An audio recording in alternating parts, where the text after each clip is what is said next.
Why trusting yourself is not anti-God. If trusting yourself feels wrong, even sinful, it's not because it is. It's because you were trained that way. Many of us were taught, explicitly or subtly, that obedience meant silence, that faith meant self-distrust, that trusting our own inner knowing was something to be wary of. So when intuition arises, when something inside you quietly says, "This way," the body tightens, and the fear appears.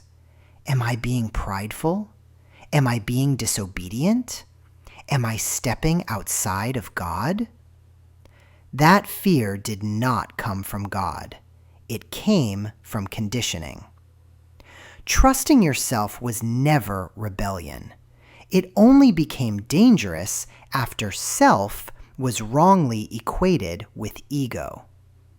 But trusting yourself was never rebellion against God. It was meant to be the way God speaks through you. Many people carry guilt the very moment inner guidance arises. Before they can even listen, they feel shame. Before they can even discern, they feel fear. And that fear whispers, "If I trust myself, I might be doing something wrong." Let's slow this down, because the question isn't, is self-trust rebellion? The real question is, what version of self were we taught to fear?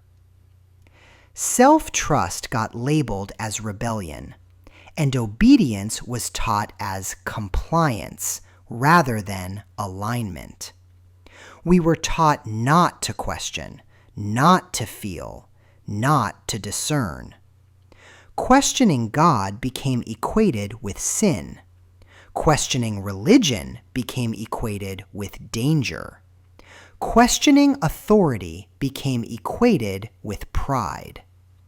So authority was externalized, as if wisdom could only come from outside of you, as if your inner world was unreliable, as if your body had no intelligence, as if your intuition was suspect.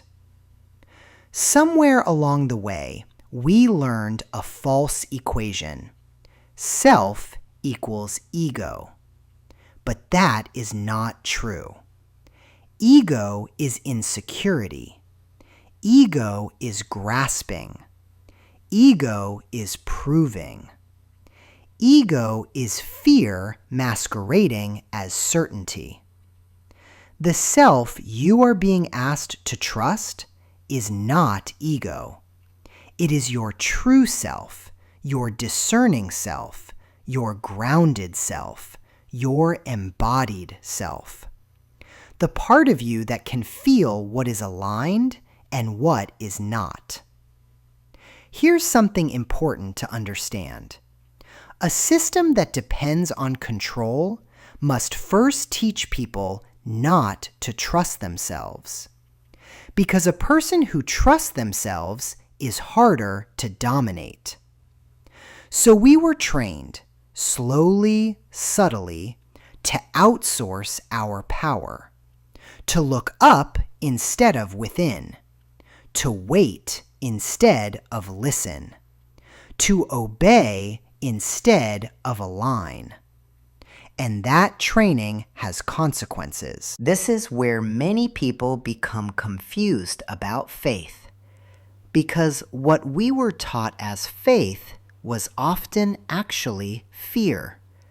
Fear of getting it wrong, fear of punishment, fear of disobedience, fear of separation.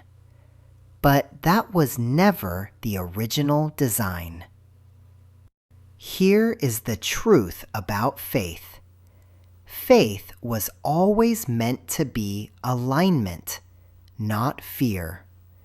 Faith was meant to be guidance as inner resonance, not constant external instruction. With faith, God does not bypass your humanity.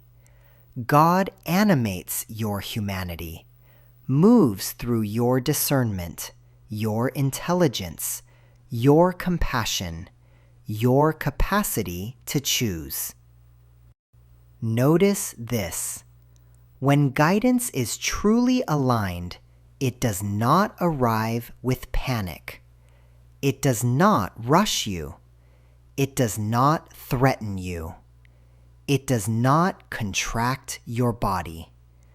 True guidance feels like calm, not chaos.